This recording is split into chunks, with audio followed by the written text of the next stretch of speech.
ቅዱስ ገብርኤል ሰው እርዳ ሲሉት ደስ ይለዋል። ደስ እያለው ነው የሚመጣ።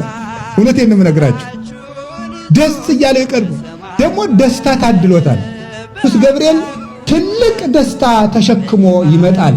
ያ ትልቅ ደስታ አማኑኤል ይባላል። እነሆ ትወልጃለሽ፣ ስሙን አማኑኤል ትይዋለሽ። አማኑኤል የሚለውን ስም ተሸክሞት የመጣ ቅዱስ ገብርኤል ነው። ሐዘን ለነበረበት ዓለም ለመጀመሪያ ጊዜ የመጀመሪያውን ደስታ ይዞት የመጣው ቅዱስ ገብርኤል ነው። ለምኑትም አምላክን ደስታ ያሰማቸዋል። ከልቤ ነው እማምላክን እማምነውን የምናገር።